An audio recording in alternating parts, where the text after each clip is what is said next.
नमस्कार मंडळी, मुक्त छंद यूट्यूब चॅनलवर तुमचं पुन्हा एकदा स्वागत.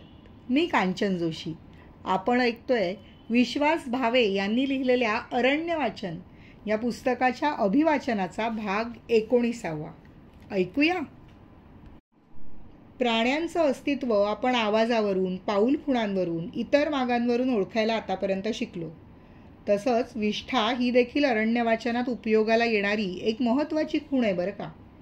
जंगल वाटेवर एखादी विष्ठा दिसली तर त्यावरून ती फक्त कोणत्या प्राण्याची आहे एवढंच नव्हे तर इतरही बऱ्याच गोष्टी कळतात.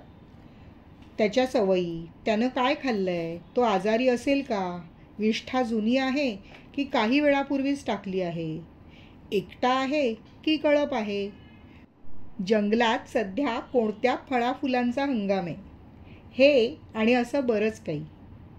या अशा सर्व धाग्यादोऱ्यांवरून आपण काही अंदाज बांधायला शिकलो तर आपल्याला विष्ठा या गोष्टीबद्दल बरीच उत्सुकता निर्माण होईल. खाल्ल्यानंतर न पचलेला जो भाग आपण शरीराबाहेर टाकतो तो भाग म्हणजे विष्ठा.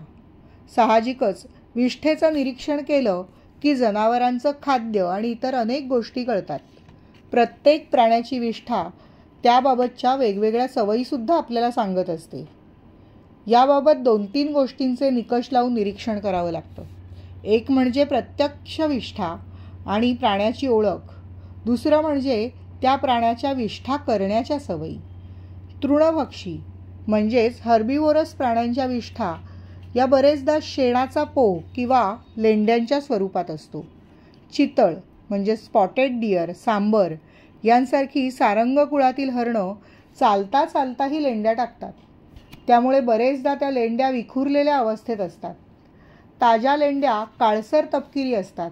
थोड्या दिवसातच त्या काळ्या पडतात. दुरून पाहाल तर जांभूळ किंवा करवंदच वाटेल एखाद्याला.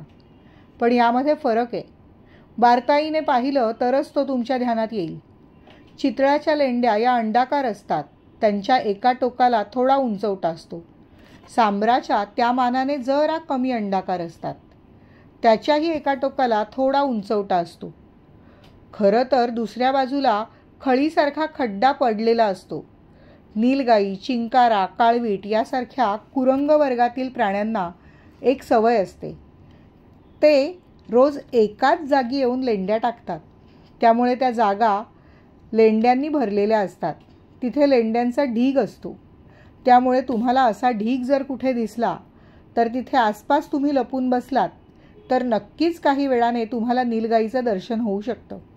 कारण विष्ठा टाकायला हा प्राणी हमखास त्याच ठिकाणी परत येणार. याला नीलगाईच्या मखरी असं नावसुद्धा रूढ आहे. पण नीलगाईंची ही सवय त्यांच्यासाठी धोकादायक असते. कारण शिकारी प्राण्यांनाही त्यांचा सुगावा लागतो आणि ते तिथेच दबा धरून बसतात. काय मग बालदोस्तांनो, अभिवाचनाच्या सुरुवातीला इयू असं वाटलेलं असताना हा जर ऐकला असेल तर किती महत्त्वाच्या गोष्टी समजल्या ना तुम्हाला. मग तुमच्या मित्रमैत्रिणींना सुद्धा समजायला हव्यात.